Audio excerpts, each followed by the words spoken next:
Je sais compter jusqu'à 20.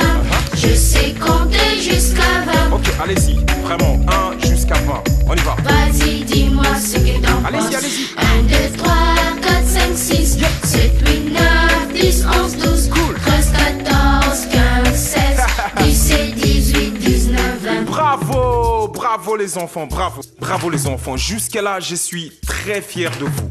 Bon, maintenant, on va faire des calculs un peu plus compliqués. C'est l'heure des bambinos.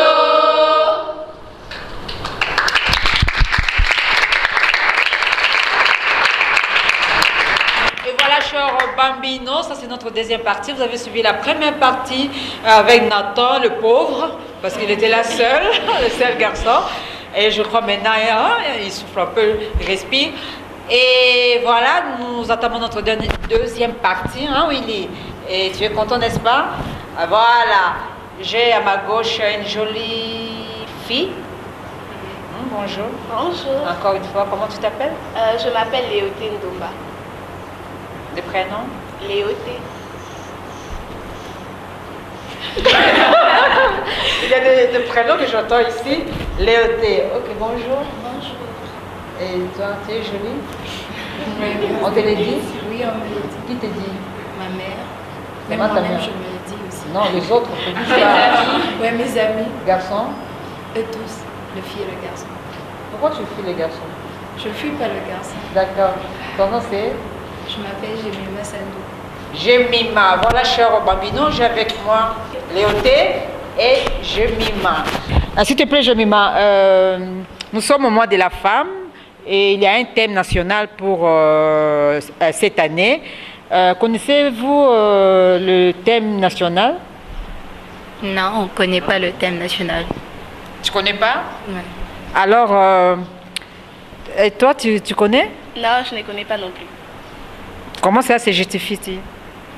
Ce n'est pas de notre faute, c'est la faute du gouvernement parce qu'ils n'ont pas pu sensibiliser les écoles pour apprendre aux élèves le thème national. Faute au gouvernement. Alors, Jemima, qu'est-ce que tu dis? Ouais, je dis pareil que Léoté, le gouvernement, normalement, il devrait sensibiliser les gens pour faire intégrer cette mentalité que tout le monde puisse avoir l'envie de connaître chaque année le thème de la femme, du mois. Donc, c'est-à-dire, à l'école, on ne vous a pas parlé de ces thèmes? Oui, on ne nous a pas parlé de ça parce que l'EPSP n'a pas recommandé à ce que l'école puisse vraiment insister. Parce que quand l'EPSP recommande quelque chose, c'est pratiquement toutes les écoles qui vont le faire, sans exception.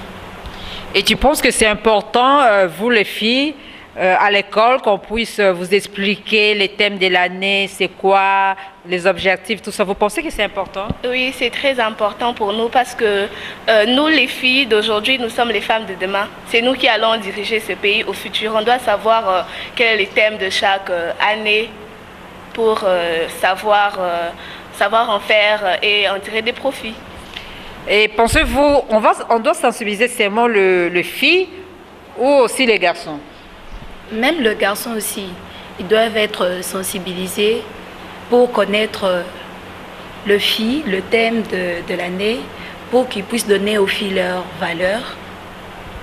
Nathan, peux-tu donner à la fille sa valeur? Tu es où, Nathan? Tu connais le thème de l'année, thème national? Non. Parce que selon moi, c'est nos institutions éducatives qui devaient nous inculquer ça. Et puis les PSP devaient aussi demander à nos écoles de nous apprendre un peu plus sur les femmes. Parce que pratiquement on ne parle jamais des femmes à l'école. Alors, tu penses que c'est important pour vous les garçons de savoir le thème de l'année par rapport à cette journée? Oui, c'est vraiment important parce qu'on est censé évoluer ensemble. Comme vous l'avez dit, on est censé faire du 50-50. On doit tous l'apprendre pour aider à l'évolution de la femme. Et voilà, on peut applaudir pour Nathan, ça c'est bien. Parce que la femme elle doit progresser avec l'homme, hein, n'est-ce pas? On doit progresser ensemble, c'est ça. Alors, progresser ensemble, Nathan, Mais les femmes ne sont pas capables comme les hommes. On revient encore. Les femmes ne peuvent pas faire tous les métiers. Oui, je maintiens toujours mon opinion parce que déjà, il y a certains domaines que les femmes, que les hommes font que les femmes ne peuvent pas faire, comme ce que je venais de dire, faire la sentinelle. C'est totalement impossible qu'une femme fasse ça parce que la femme, elle est naïve et peureuse. Je maintiens toujours mon opinion. La femme, elle est vraiment naïve surtout. Avant de... D'accord. Il est au fond là-bas, tu peux te donner le micro au fond. J'ai vu quelqu'un là. Je m'appelle Malo Gracia. Je dois répondre à Nathan pour lui dire que ce que tu as dit n'a pas de sens parce qu'il y a des femmes soldats, gardes du corps, policières, donc c'est pas question de force, de naïveté. C'est juste que la femme se tient toujours à un certain standing. Donc elle peut le faire, mais elle ne le veut pas. Au cordonnier. Bon, je préfère avoir une entreprise de chaussures qu'être moi-même là en train de les produire. C'est juste une question de se respecter, de se mettre... Non, je ne suis pas d'accord. Hein. Là, Nathan, je te soutiens, Nathan. Tu n'es pas seul. Oui, c'est fini. Non. Comment je peux demander à Willy, comment il peut nous dire pourquoi il soutient Nathan?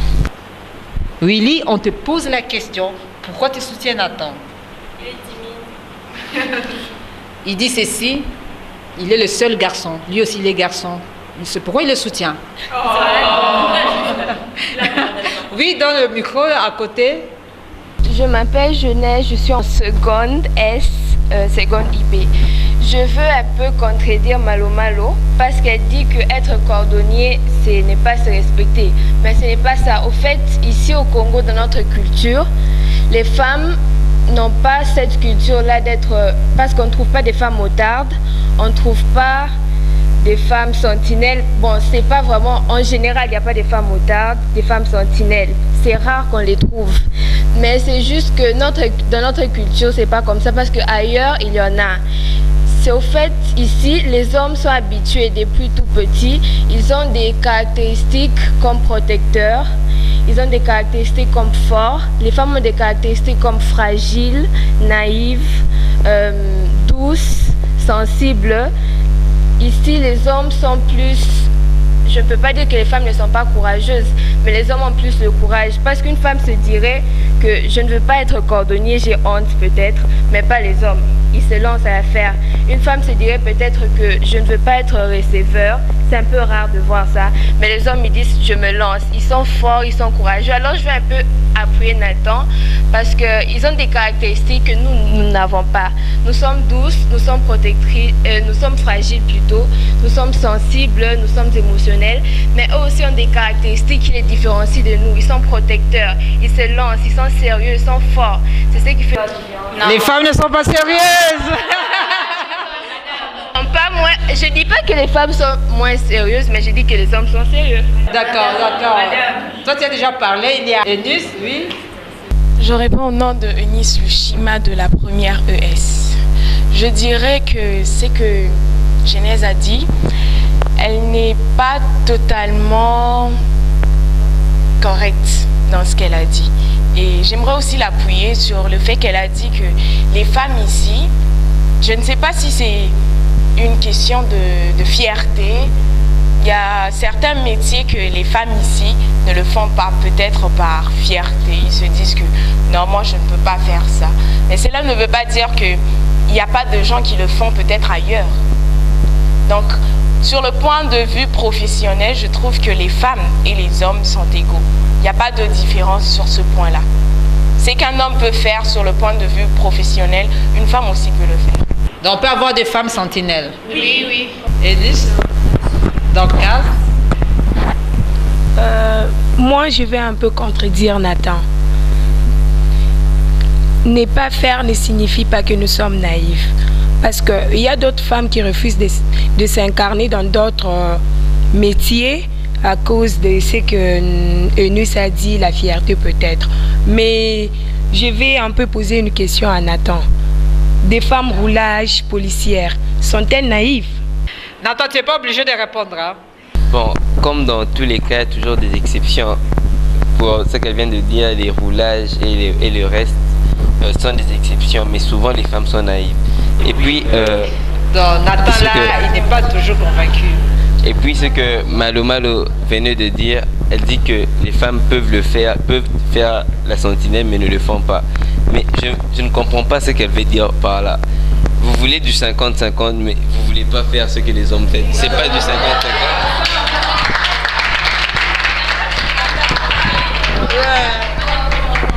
Ok, on évolue. Il y a encore quelques questions par rapport à ça, par rapport à tout ça, tout ce qu'on a parlé ici. La femme, il y a des métiers qu'elle ne peut pas faire. Non, c'est faux. Parce que c'est dès le bas âge, le parent inculque aux enfants que non, tel métier, il n'y a qu'un homme qui peut le faire. Une femme ne peut pas le faire. Ou bien, les femmes peuvent faire promener la nourriture en cours de route, de bananes, des avocats, mais on ne peut jamais voir un homme. Non, ce sont de cultures que de parents, ils ont inculqué aux enfants. C'est juste qu'aujourd'hui aussi, nous le voyons, ça cause maintenant un problème à la société. Maintenant, nous voyons qu'il y a d'autres femmes qui ne veulent pas faire. Par exemple, tu dis à une femme, tu peux faire la cordonnerie. Il dit non, je ne peux pas le faire, c'est pour un homme, comme ça. Non, c'est par rapport aux cultures que les parents ont inculquées aux enfants. Ok. Ce que j'aimerais dire, c'est que les hommes n'ont que 2 yeux, une tête et 2 pieds comme nous. Donc nous avons la possibilité de faire tout ce qu'ils peuvent faire. C'est juste de notre faute parce que nous avons une culture un peu différente des hommes. Ici en RDC, les femmes sont inférieures. Donc les femmes ne peuvent faire ça. C'est aussi de notre faute parce que c'est nous qui leur inculquons cette éducation. C'est la femme qui éduque à la maison, c'est pas le papa qui reste là avec les enfants. C'est la maman qui est là à la maison. C'est la maman qui montre aux enfants, non, c'est ça. Mais les mamans, déjà, dès le bas âge, montrent aux enfants que les femmes peuvent faire ça et non les hommes, et que les hommes peuvent faire ça, non les filles. Les yeux de la chouette papillote. Les yeux de la chouette papillote. Le hibou du bout des bois, le hibou ne viendra pas. Les yeux de la chouette papillote. Les yeux de la chouette papillote. Les lucioles sont endormies, elles ronflent au bout de la nuit. Sur un banc là-bas, tout là-bas au bout des bois. Les yeux de la chouette papillote. Les yeux de la chouette papillote. Hibou dou, hibou, viens donc dormir. Ok, voilà, merci Bambino. Je crois que vous qui nous suivez à la maison, vous comprenez que le gouvernement doit sensibiliser, comme elles ont dit, à l'école, tout ça, on doit parler de ça, expliquer les thèmes, tout ça fait que les élèves, filles comme garçons, puissent comprendre le thème, parce que en 2030, c'est 2030, n'est-ce pas? 2030? Oui, en 2030, ce sont ces jeunes filles ici, ces jeunes garçons qui vont peut-être gouverner, n'est-ce pas? Diriger le pays, tout ça. Donc, comme elle a dit, c'est la femme qui éduque la nation. Donc, dans 30 ans, tu auras des enfants que tu dois éduquer. Donc, voilà. Alors, pensez-vous qu'une femme, comment représentez-vous un pays dirigé par une femme? Je représenterai un pays dirigé par une femme comme étant un pays très bien rangé avec de l'ordre, un pays très propre, un pays éducatif. Est-ce qu'on ne peut pas applaudir? Alors, je m'y mens. Présidente de la République, dis-moi, comment sera ton pays? Premièrement, d'abord, je dois m'arranger au gouvernement. Je dois appuyer à ce que le gouvernement puisse être juste. Donc le 50-50, c'est qu'on vient de dire. Parce que maintenant en RDC, on trouve peu de femmes au gouvernement que les hommes. Mais normalement, quand on parle du 50-50 de l'émancipation de la femme, nous devons avoir même minimum même le même chiffre. Bon, vous voyez 50-50 par rapport aux chiffres. Vous les voyez? Par rapport aux chiffres, bon, dis-moi, un pays dirigé par une femme, ça sera comment? Oui, ça sera bien. Il y aura de bonnes choses. Ça sera un pays là, vraiment, je crois, oui, trop bien. D'accord, je donne la parole à Rebecca. Comment représentes-tu un pays dirigé par une femme? Pour moi, je peux représenter un pays dirigé par une femme comme un havre de paix. Parce que la femme, c'est quelqu'un qui sait s'aimer la paix, qui sait trouver des solutions à des problèmes, qui sait trouver un terrain d'entente. Et vraiment, c'est quelqu'un de sage qui peut, donc, auprès de qui on peut recourir pour trouver des conseils, trouver des arrangements, qui trouve toujours un pied d'égalité, qui sait comment faire la part des choses. Voilà. Oui, il y a... oui, derrière toi. Un pays dirigé par une femme sera un pays très bien organisé parce que déjà à la base, nous savons que les femmes sont très bien organisées par rapport aux hommes. Elles ont le temps de comprendre, et d'établir la différence entre les biens et les mal. Elles ont une certaine maturité, une certaine sagesse contrairement aux hommes. Ok, j'aimerais vivre dans ce pays-là. Je m'appelle Joséphine Kabouin, je suis en 5e lettre. Pour moi, ça serait un pays prospère et pacifique. Prospère, pacifique, pourquoi? Parce que la femme peut essayer de faire des compromis, essayer de trouver des arrangements pour que ce pays ait une certaine sagesse, une certaine maturité. Ça sera un pays. Alors, Auger, président de la République démocratique. Ça sera un pays très organisé, du fait que les filles, les femmes savent organiser les choses par rapport aux hommes. Parce que si il y a des femmes présidentes au pays, dans le monde, il y en a. Par exemple, au Libéria, il y a Ellen Johnson qui est présidente. Et pourquoi pas aussi en RDC, qui a une femme présidente. Ça sera un pays, si c'est une présidente qui dirige la RDC, j'imagine que ce pays sera très bien organisé et il n'y aura pas un peu comme nous voyons bien en RDC, c'est le gouvernement qui ne prennent pas vraiment des décisions qui peuvent aider la population à survivre à quelques besoins, parce que nous voyons bien ici, il y a des chômeurs et tout.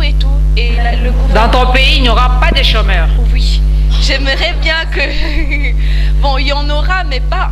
Parce que le taux... Pas un grand nombre, quoi. Oui, Le taux sera faible. Par rapport ici en RDC, le taux est élevé à un niveau, donc on ne peut pas comparer avec les autres pays. J'aimerais vivre dans ce pays, j'aurais des boulots.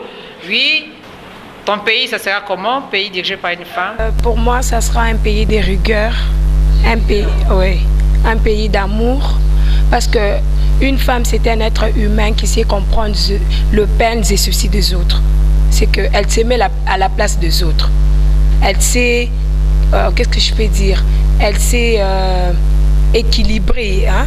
Elle sait mettre de l'équilibre entre deux gens. Là, je dirais que ce serait un pays de rigueur, un pays d'amour, un pays de prospérité. Alors, je réponds au nom de Saran. Moi, je dirais que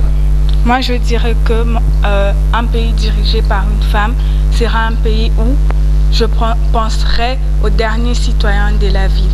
Parce que en ce temps et en ce moment, la plupart des gouvernements, ils pensent qu'à eux, ils ne pensent pas aux autres. Et moi, mon pays, je penserai à tout le monde. Tout le monde. Oui, au fond. Je suis désolée, mais je suis contre toutes leurs propositions. Sans vouloir vous vexer, là, vous parlez du pays des merveilles. Le pays de la bonté, tout va bien, il n'y a pas de chômage, pas de pauvreté. Mais il y a le Brésil qui est là, il y avait une femme, mais ce n'était pas le pays du paradis. Il y a la Corée, ce n'est pas le paradis. Et en plus, vous parlez d'égalité entre hommes et femmes. Mais quand je vous entends parler, j'entends comme si la femme est vraiment supérieure à l'homme, un être astral, quoi, comparé à l'homme. Donc, je suis vraiment désolée. Alors, toi, ces pays dirigés par une femme, tu penses que ça sera comment? Je dirais que ça dépend d'une femme à une autre, comme ça dépend d'un homme à une autre, qu'un pays soit bien ou mal dirigé. En général. Ça sera bon, un pays comme les autres. Le Brésil est là, c'est un pays comme les autres. La Corée est un pays comme les autres. Donc pour toi, pas d'ambition, pas de vision? Non, c'est pas question d'ambition, c'est question d'objectivité. Oui, dans ces pays-là, c'est comme tout ce qu'on voit dans ce monde. Oui. Voilà, Maria, ton pays, il y aura beaucoup de capricieuses. On a écrit la capricieuse, mais si jolie. Oui, c'est vrai.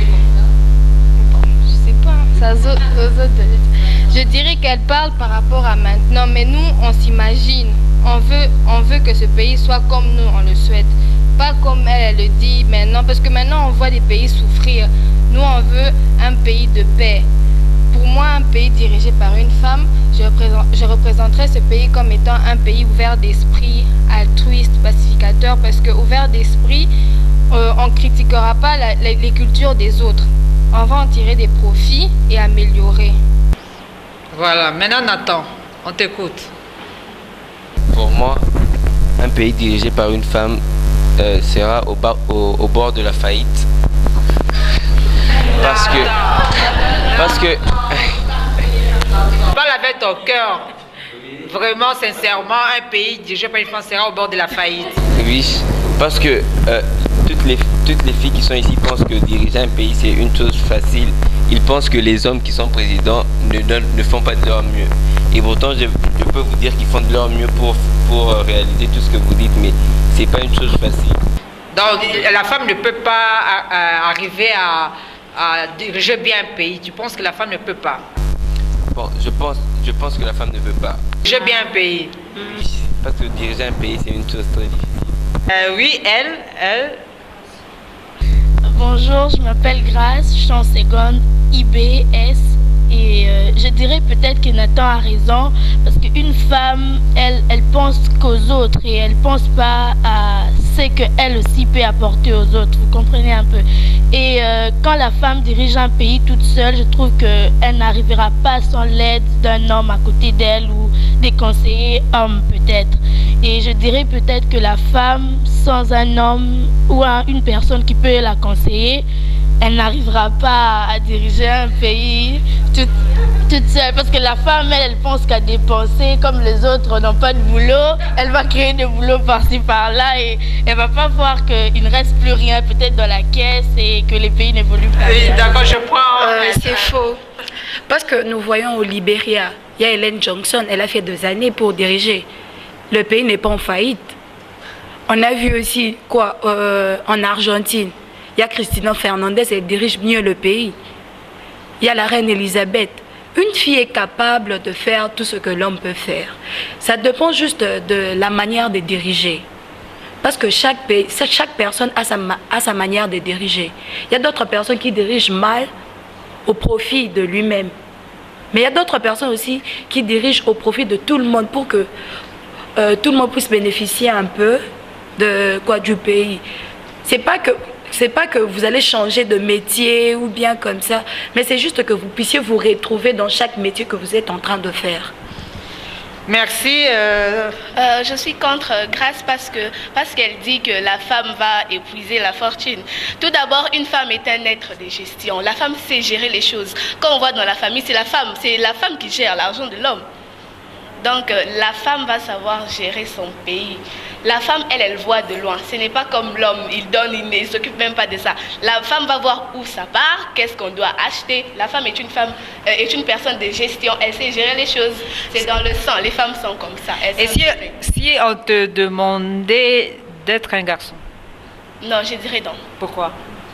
Parce qu'une femme est un être spécial. On l'applaudit. Alors Nathan, si on te demandait d'être une fille? Personnellement, je préfère 1000 fois être un homme qu'une femme. Pourquoi? Parce que les femmes, comme elle vient de dire, les femmes sont spéciales. Elles croient que les garçons ne sont pas spéciaux ou comment. Ouais. Les garçons ont aussi des qualités propres à eux qui diffèrent de vos qualités, certes, mais qui sont aussi importantes que vos qualités. Je me présente au nom de Tatiana Macida Monteiro. Et s'il me demandait d'être un homme, je veux dire non, parce qu'ils font des choses dont ils raisonnent même pas avant de le faire. Mais nous, les filles, je suis fière d'être une fille parce que je sais que être une femme, c'est très important par rapport à être un homme. Les hommes ne sont pas du tout justes et fidèles, mais nous, les femmes, on est justes. Alors voilà, nous allons un peu se relaxer. Vous voulez quelle chanson? Vous voulez quoi? Vous n'aimez même pas Lexus. Est-ce qu'on peut danser les petits co? Nous sommes les petits Congolais. Petit co. Ah, nous sommes les petits co. Ah, nous sommes les petits. On peut danser ça, n'est-ce pas? Oui. Voilà, la régie nous balance petit co.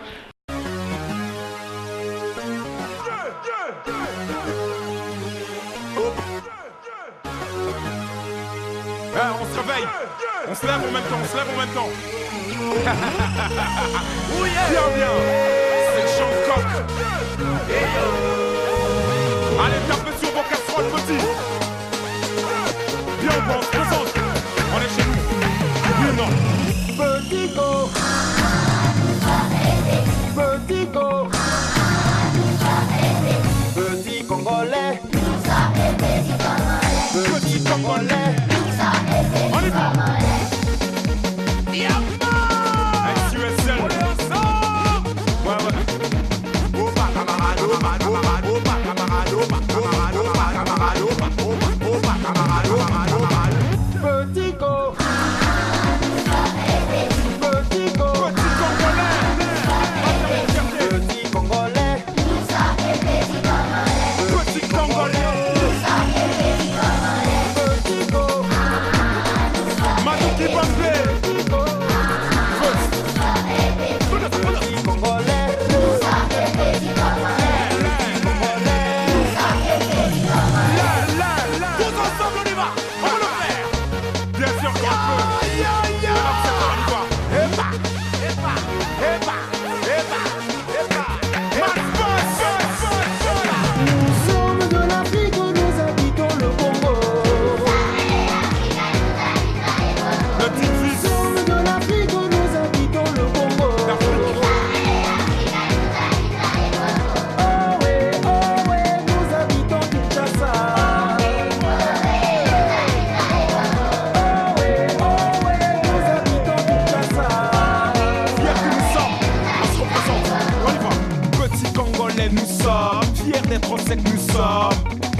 L'espoir de cette nation, nous sommes confiants, l'avenir écrit sur le front affiche les sourires.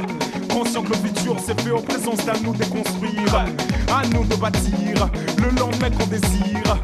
Éclat de fou rire, trop sûr de nous on crie.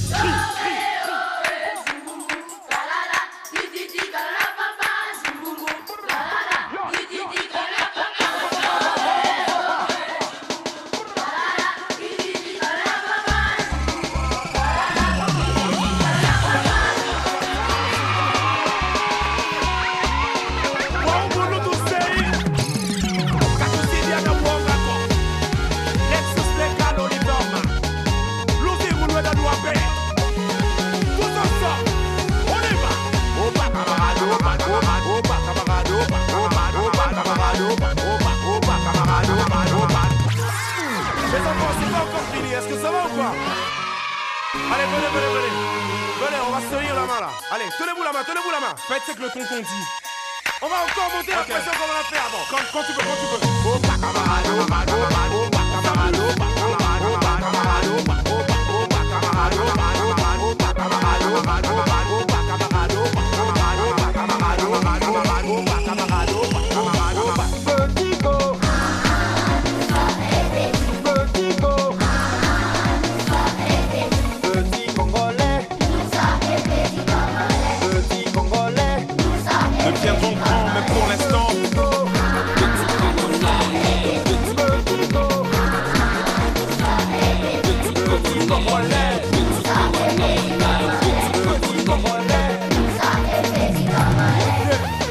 Cinquième fois, début à prendre au 5e degré.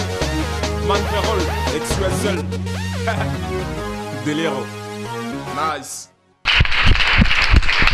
Voilà, chers bambinos, vous suivez là nos amis de l'école internationale bilingue, le Cartésien, et nous sommes au salon rouge de l'hôtel Vénus. C'est beau cadre qui nous est offert. Vraiment, nous disons un grand merci à Hôtel Vénus. Et voilà, vraiment, on va se séparer bientôt là. Bon, ces débats, c'est vraiment houleux. Je sais qu'on va continuer. Nous sommes encore là au mois de la femme. Et là, je vous informe déjà, le 1er avril, on aura une activité culturelle. Que des filles, spéciales filles. Si vous voulez participer, appelez-nous au numéro qui va s'afficher au bas de votre écran. Voilà, cher Bambino, merci. C'est la femme. Willy aussi veut dédicacer quelqu'un. Oui, Willy, tu veux qui? Ah, Willy dit un grand merci à sa maman et vous dire il est vraiment content de vous voir ici, le Cartésien. Non, je dis le Cartésien parce qu'il est un garçon. Et voilà, cher Bambino, je vous remercie. Merci, pareil. Merci. Merci beaucoup, vous êtes tous jolis. Merci. Mais je venais demain à l'école voir comment vous allez vous présenter là, parce qu'aujourd'hui, tout le monde est superbe. Et voilà, cher Bambino, c'est la fin de notre émission. Je vous dis merci et à la prochaine. Jusqu'à 20, je sais compter jusqu'à 20. Ok, allez-y, vraiment, 1 jusqu'à 20. On y va. Vas-y, dis-moi ce que t'en penses. Allez-y, allez-y. 1, 2, 3, 4, 5, 6, 7, 8, 9, 10, 11, 12, 13, 14, 15, 16, 17, 18, 19, 20. Bravo, bravo les enfants, bravo, bravo les enfants. Jusqu'à là, je suis très fier de vous. Bon, maintenant, on va faire des calculs un peu plus compliqués. Vous vous rappelez de la...